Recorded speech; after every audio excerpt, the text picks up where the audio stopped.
All right. We are recording.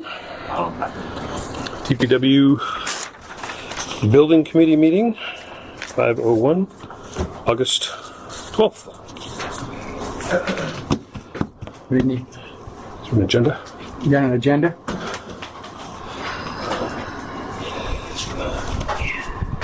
Sorry.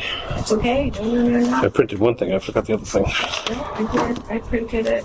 I didn't So think we have meeting minutes from the last meeting. it up. Thank you. Oh, that's You want the meeting minutes? I have them in my email. So we have the meeting minutes from July 8th. Motion to accept, Mr. Chairman. We have a motion. Do I have a second? I'll second. Motion second. Any further discussion? All in favor? Aye. Aye. Same. One abstain. Everyone else was here. All right. Construction progress. Scott? All right. Why don't I turn it over to Tom, since Tom's there daily. He can give you an update on the previous month's work and what's planned to come forward. I have a monthly report here, which I'll send out to the committee after Tom goes through the update. I'll show you guys some pictures. So the update for that is that it's going well. The foundation is in. We're going to finish the foundation this week. We have concrete coming tomorrow, 87 yards. And the foundation will wrap up this week. It's been constantly out there doing forms. They've been forming up the footings and for the walls. PA Landers is coming in, trucking on concrete. The styrofoam insulation board's going in. So the insulation, the foundation's getting some good headway. Like I said, we should be wrapped up this week on that. Soils are going well. We've had some presence from ADS, and we've had a pretty constant presence from GCI out there. They'll be up there tomorrow for all three, full day concrete, rebar, and action, as well as the rest of the week. They'll be able to do a couple samples on Thursday and then action through Friday. So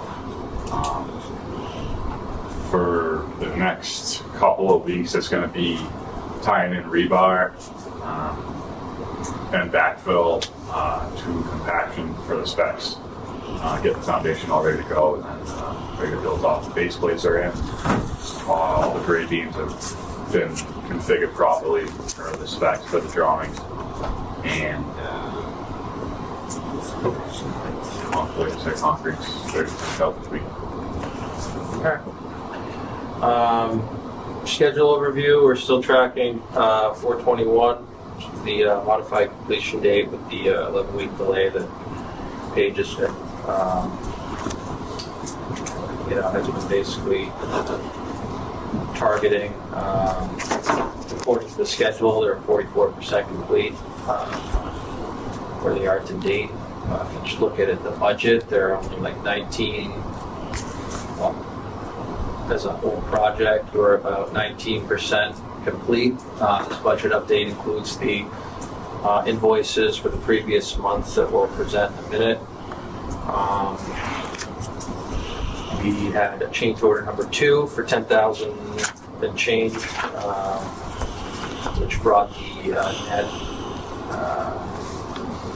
net change order to 40,759 credit. So our adjusted contingency is $870,049.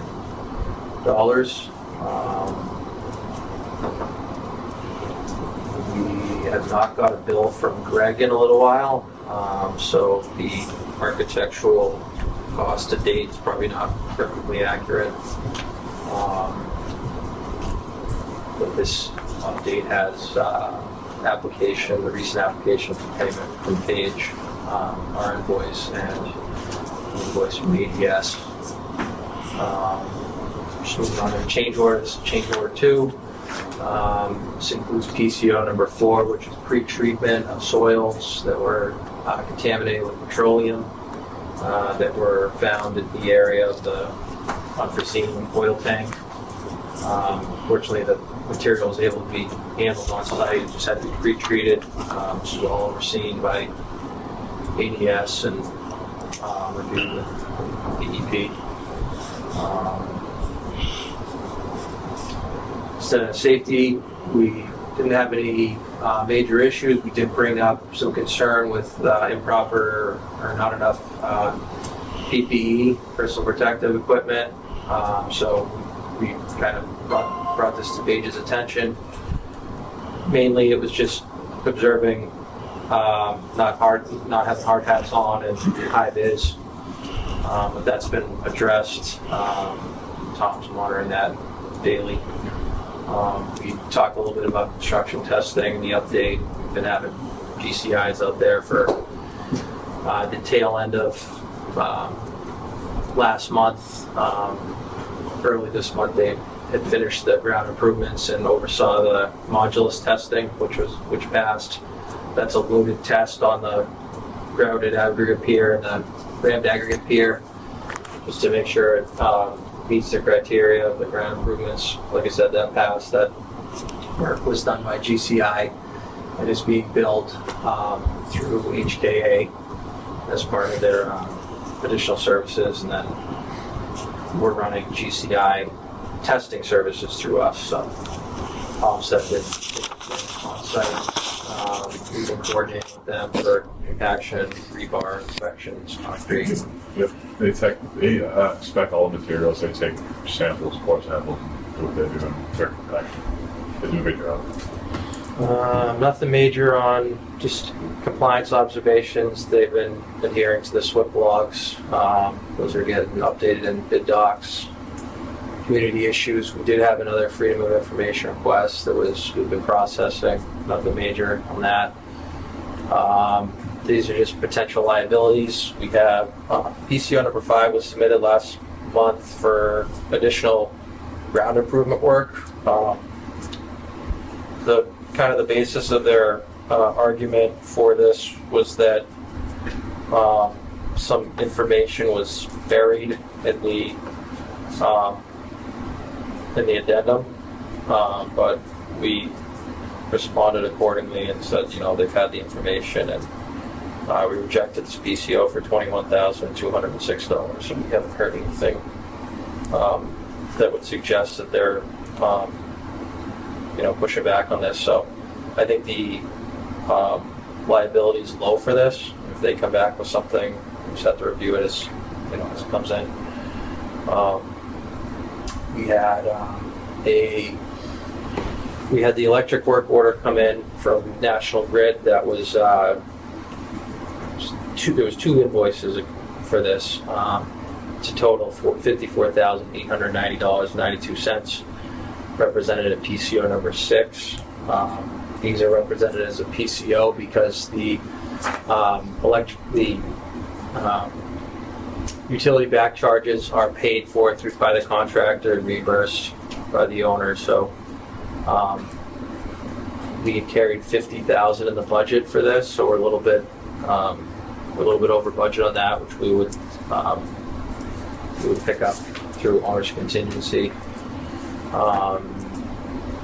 And we also, related to the electric service, we had an additional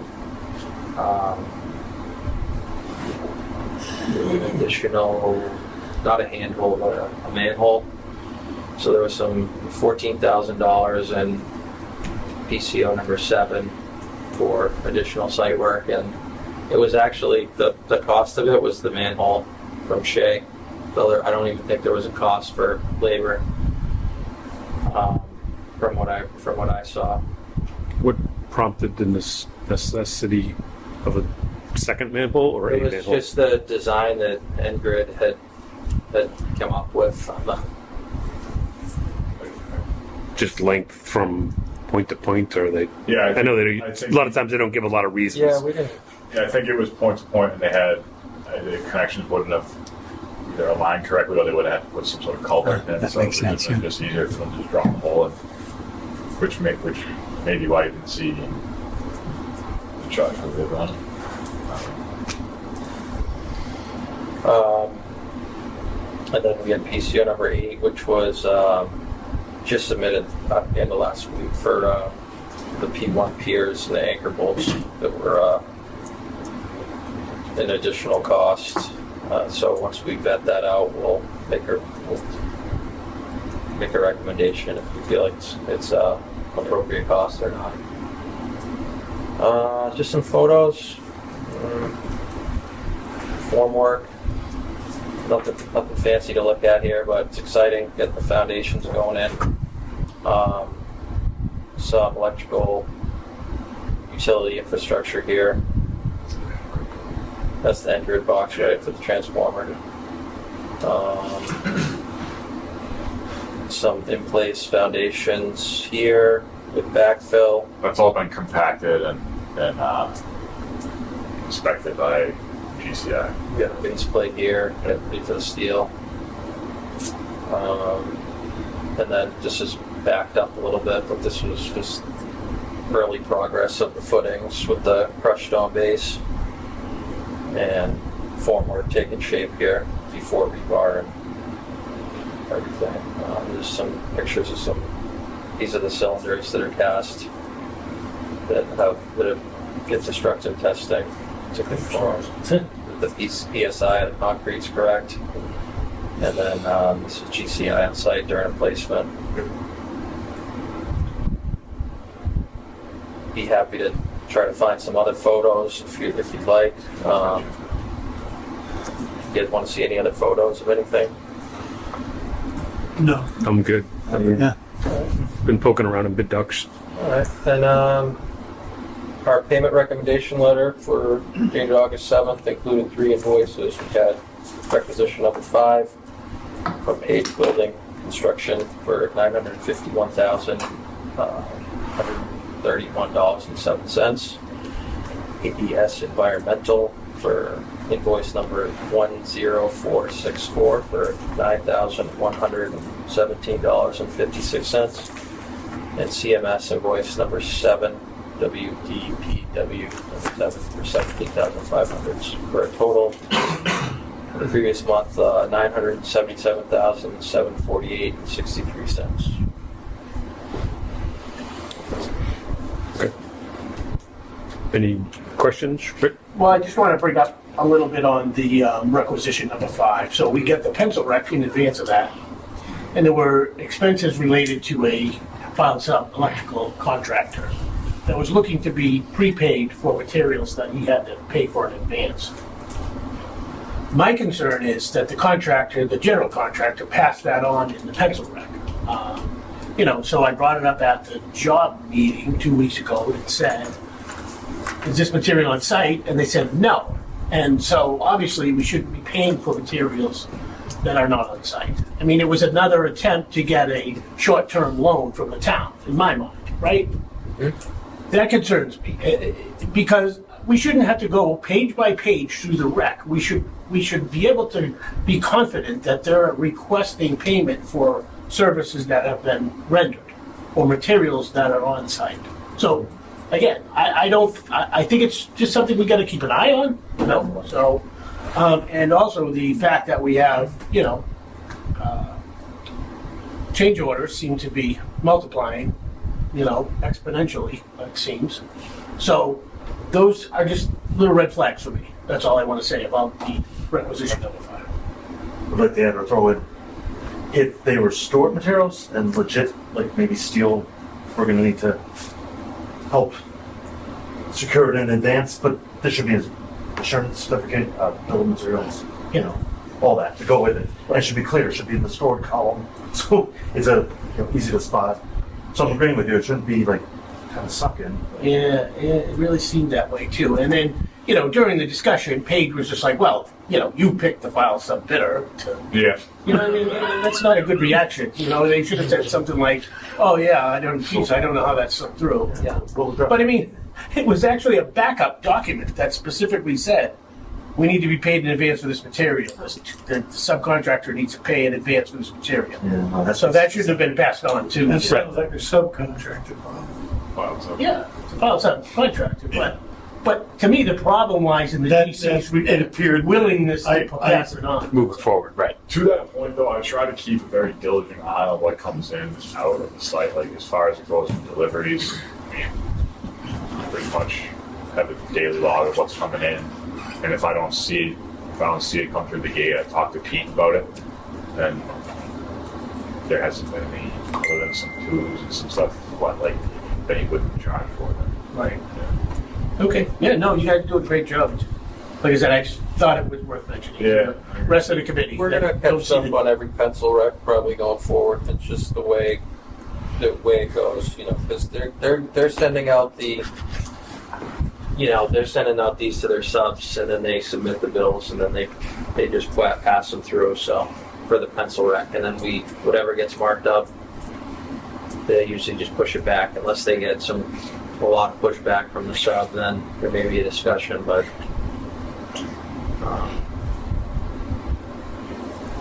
Well, Page wants to carry the subcontractor's costs. You know, that should be up to them, but like I said, it just shouldn't be passed on to us. That's my position. Right. Page shouldn't even be submitting it. They know. They know the We rules. went through the structural steel. They know what the rules are on material on hand. This sounds like it was, wasn't even that close to. It's pretty blatant.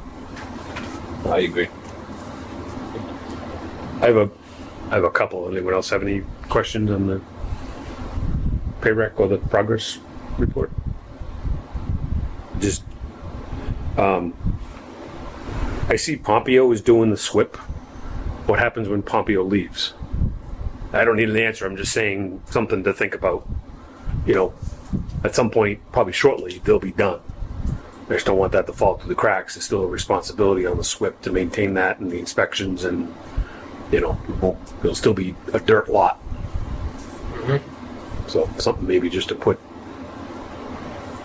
I believe the responsibility is on Page, and they've passed it on to Pompeo for now, while they're on site, and then it'll be up to Pete or somebody to do the daily logs. Right, the daily logs, inspection, Yep. and stuff like that. Are they on schedule structural steel wise? That, obviously foundation finishing, slabs, structural steel, and all that looking good. That should be the next big thing. I know there's probably a lot of little other stuff, but As far as fabrication for clips and welding accessories, I don't know where we are. But when it does come, the foundation will be ready for it. Yeah, well, I think it's now. I don't know exactly what the exact date is for that. It's not in the 2-week look ahead. So we'll ask the question this week at the Wednesday job meeting and try to get an idea of where that's at. yeah. I mean, they make great progress on the ground improvements and the foundation, and probably made up some time. Mm-hmm. Yeah. It'd be tough. Then we kind of Right. sit and wait for steel. Yeah. I mean, I would think that would be the next. Mm-hmm. No, we're Activity. looking at that. I mean, we obviously want that to come in seamlessly with the completion of the foundation. So Might take a little cleanup around the site to logistically to get, depending on how much bulk it comes in or rides in, so where we're gonna have a lay down area and all that, so we can Right. access it and get it up. I guess he'll pour the slabs, get all the slabs done. Yeah. And then steel would be next. That's a nice milestone. For sure. Just It'll see. I think it'll really shape up this week. I mean, once that foundation is done and sort of see the layout, it'll look good. we'll plug in some of those dates on the next update. Some of the kind of the key dates, structural steel and slabs and stuff like that. If it hasn't happened already. And I didn't get a chance to look, but does our phasing cover the fact that the DPW is going to need to move into the new building, obviously before the old building comes down? And is that all? I know we're saying a June, July date, but really the move-in date might be March, April, and TCOs and that type. you know, that we're gonna need to, maybe not every bit of the garage or the mechanic space, but at least the personnel area. So we can get them out of the other building Right, because and knock it down and finish the site and pave the place. And, you know, we're saying, okay, overall completion is that June, July timeframe of 25. But that's, you know, throwing down the grass seed and mulch.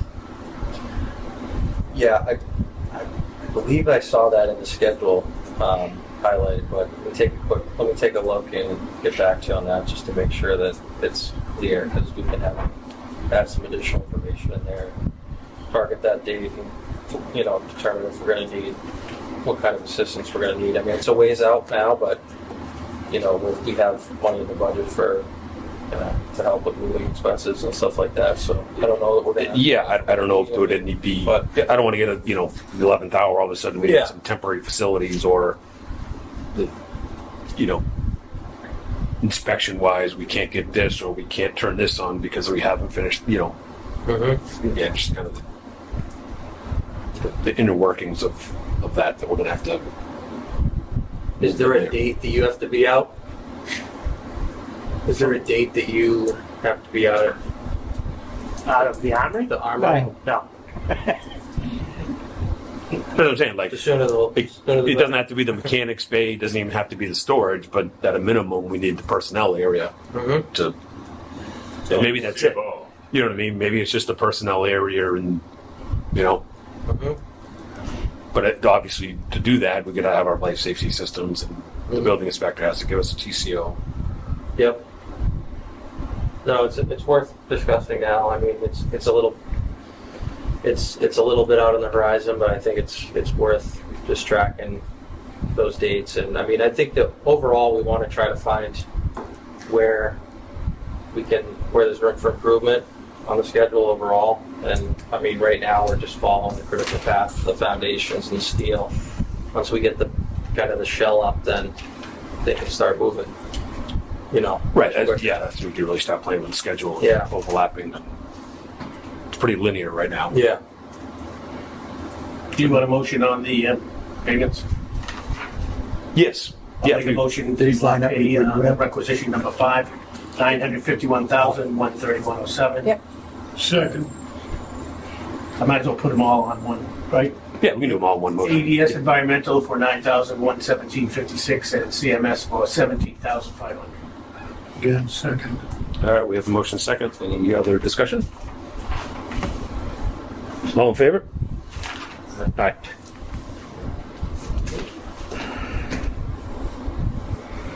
That was my only questions. Any other questions on payments, invoices, construction progress? Do we want to?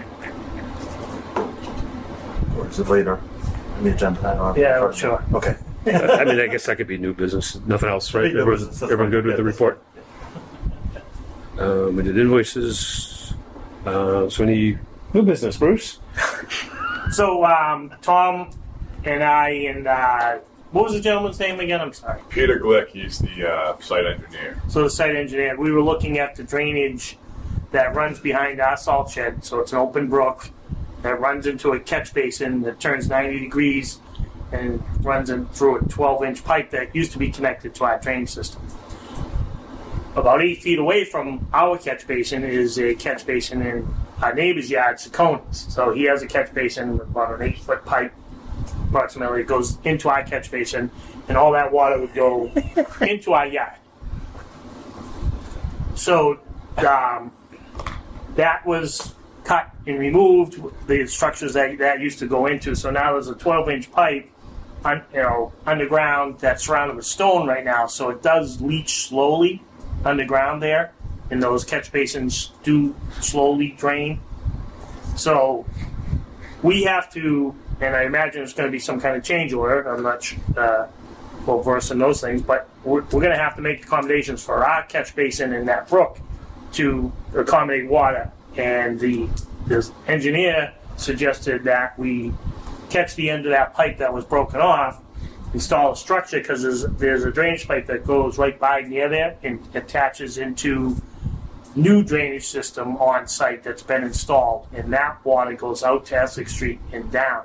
And it's not part of any on-site drainage system that picks up the buildings, the roof drains, and any of that. It would have to go into that underground containment. That was his suggestion. He hadn't looked at any much more than that I know of. So I'm just thinking we have to address that for ourselves, because otherwise that brook's going to overflow when we get heavy rains, because that pipe's a pipe to nowhere right now except for underground. Now I'm assuming that eventually that will turn into a sinkhole if we're just stuffing water underground. And then the other part is, if we do that, do we just leave our neighbor's 8-foot pipe and continue to pick up that water? You know, those are all decisions I guess that have to be made. But you know, he was going to look into adding a structure so we could have our pipe tied into that and catch the other pipe that goes by. Right. Yeah, that was one of the suggestions. There were some concerns though about like the silt infiltration and that type of thing into the water. But I walked with Peter. We walked over to Cicconi's yard. Yeah. And we kind of took a look at some of the topography of the front where the DPW is, and he came up with a couple of suggestions. He's going to have a field report that he'll send out to all of us, or at least to Greg and myself, which, you know, when we have that information, we can get it to you. And then weigh our options as to what the best plan of action in the field might be. There are some low points at the front that he suggested may, you know, with the permission of the town and Ciccone, may be good to just turn into a retainage area.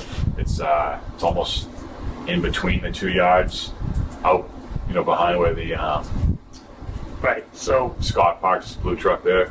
yeah, from our side driveway that goes to our garage under, if you're looking at it from the street, between that driveway and Cicconi's driveway, there's an area that's very low. Yeah, I went down into the It's woods. just a thinking that natural I saw a gully. pipe. Yeah. I actually thought I saw a pipe down there. It turned out to be a tire, but it would be Right. something that it might be something that Dennis put it. could work. Yeah, so he was suggesting maybe moving the trees, let that brook continue on, and making that some kind of retention area as an overflow for and maybe even do it both. That Right. sounds like the more expensive of the two ideas, because I think the 12 cheapest one would be to run the swale. Like, Oh, would it? Yeah. But I mean, I'd like to wait to hear back from his field report, but that it's probably Property. best. You got to worry about how much water you're pumping into the street system too. Right. If it's got dirt, silt, and all that stuff. Like, So I did send out to everybody a copy of the plan that shows the drain pipes, the two catch basins and the drain pipes coming over to our yard. And the plan was made before the DPW office was in. So if you're looking at the plan, you're trying to get your bearings by the DPW office, it's not there yet. So you have to go by like the salt shed, Essex Street, that type of thing. And then there was a letter I threw in there from the planning board yeah. back then that just showed in the last paragraph that they did discuss there would be water issues there. And the superintendent at the time, not Fredette, mentioned doing some kind of drainage. So would the cheapest option for the town be for Ciccone to do the improvements? Well, the problem with that is, even if he did do an improvement and help himself out, like if he just said we're gonna block off that 8-foot pipe that comes into our catch basin, we still have to deal with that water that runs down that brook that comes and starts on the hill, picks up the water behind animal control, then it comes down in an open swale to the catch basin. So even if we said to Ciccone, we're gonna cut off that pipe, we still have water that comes into our catch basin that we have to make plans for, and it seems like it was just not part of the original plan. I mean, the plan for the new building for some reason. Because even if we did cut off his pipe and we just made it, connected our pipe to something, when his driveway floods, like if he didn't do anything, when his driveway floods, it's coming over. Yeah. Yeah, because it's not like the grades are very much the same. I'm just thinking that maybe there's something on his site that he could tie into easier, that's all. Maybe. If Yeah, possible. No. Well, this drains his whole site.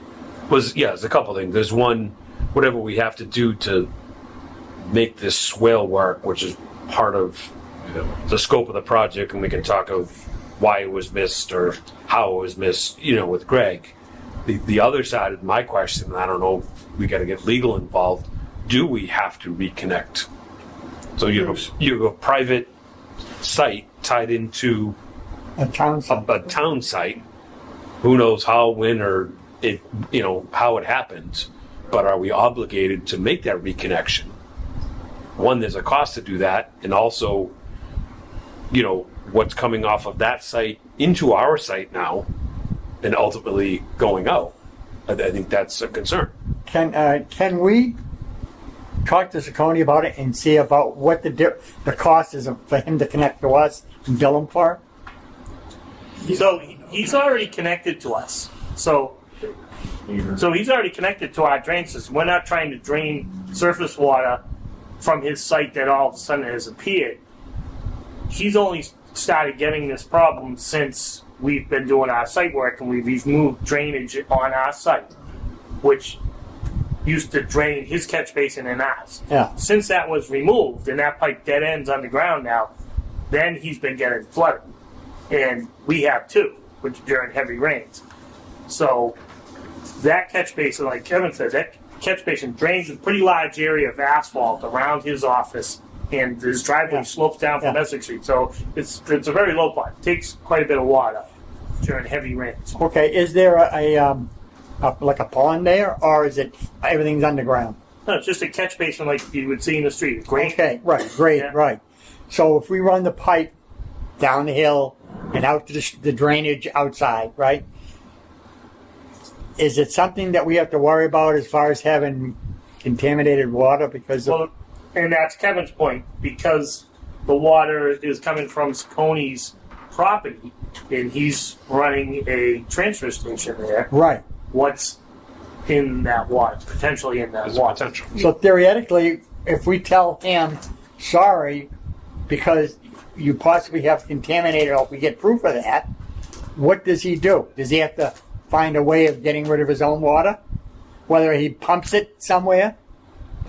I would say, yeah, he would have to figure out in that low spot what he would do with that water that goes into his catch basin, and it would probably be some kind of underground unit like we're installing over by our building that would hold the water and then disperse it slowly, and To where?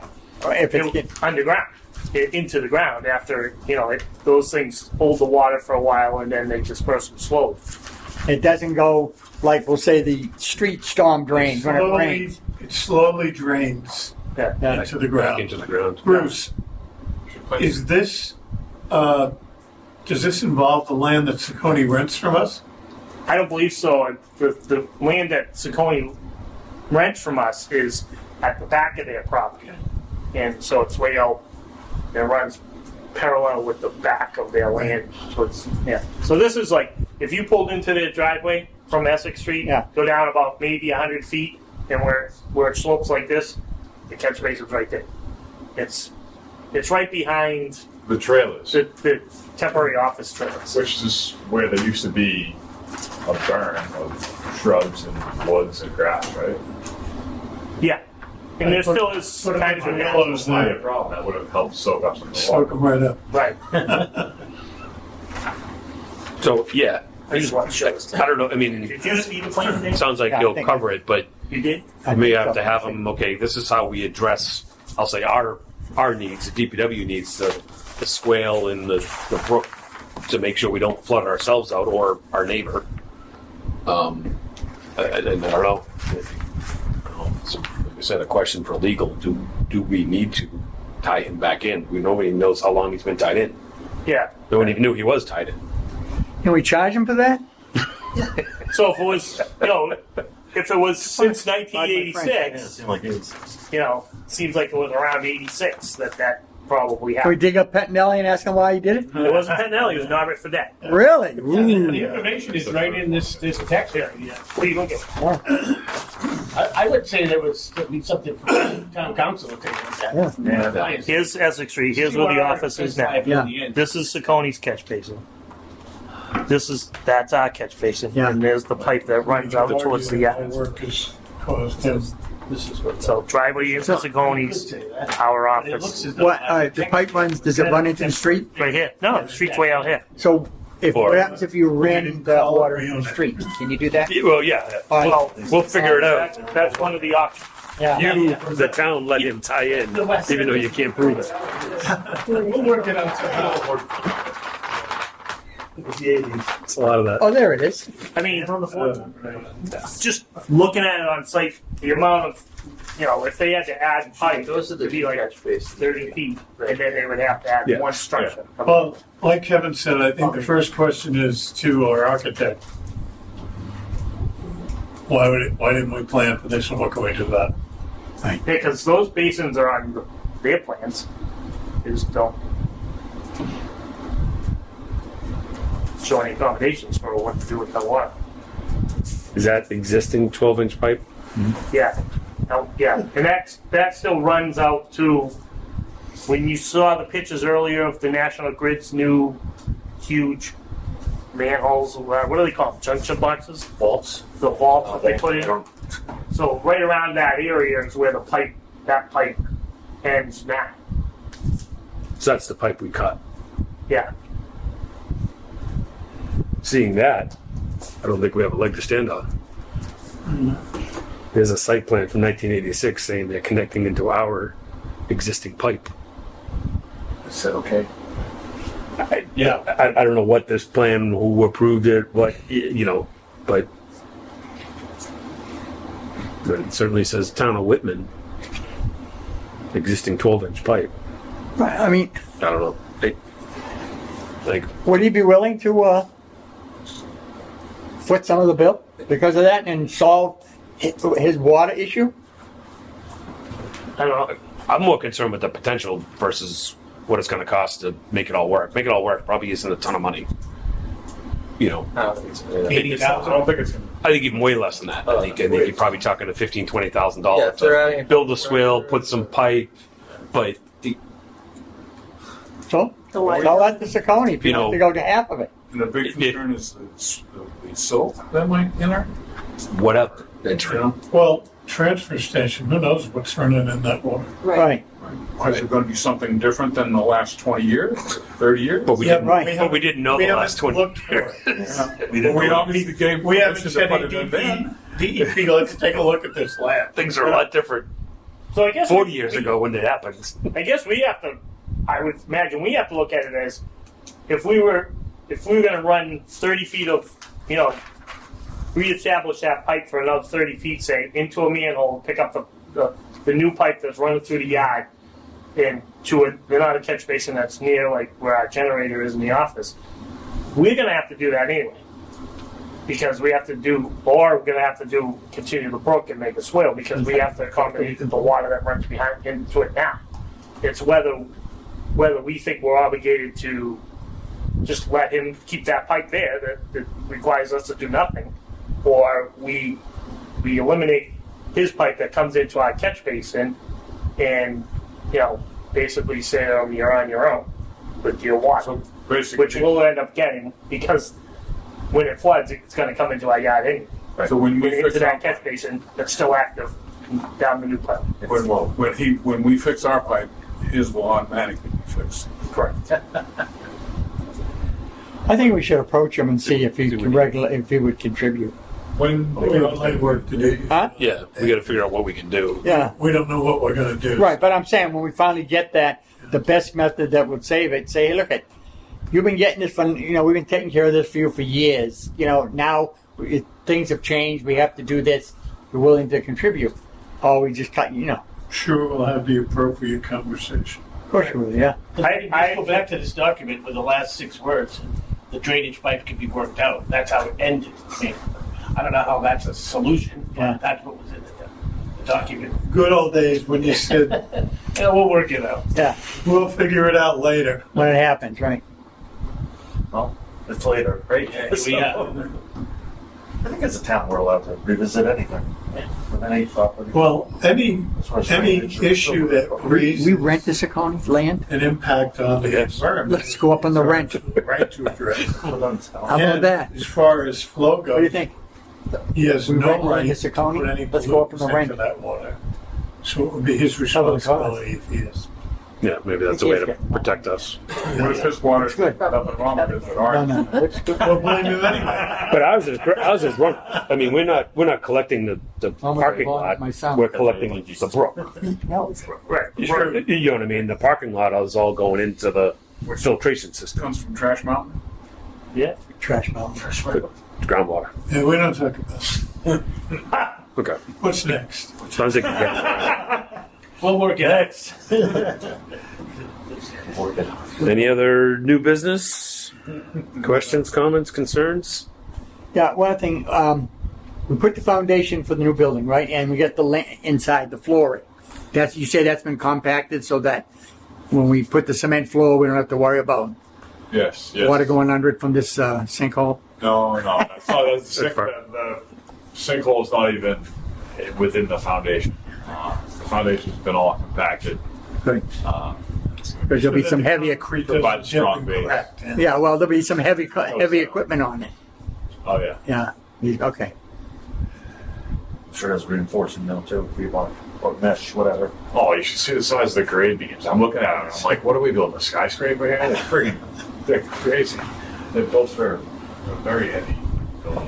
Dump trucks. Yeah. Now, we have the foundation for the building going this way, but do we have the office foundation up yet or no?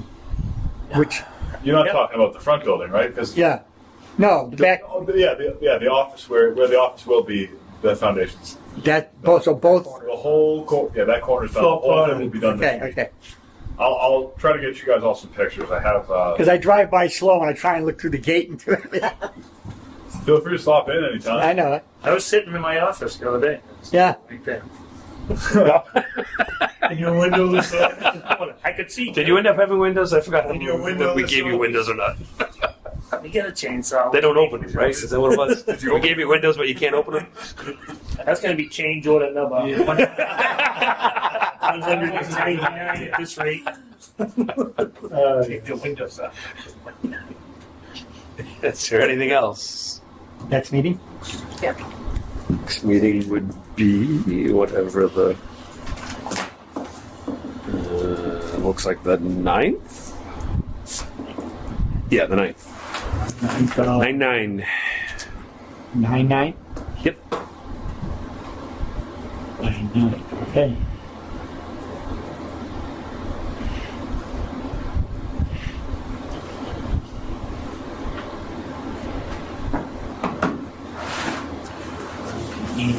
And 9/9, 5 o'clock. Automatically comes up.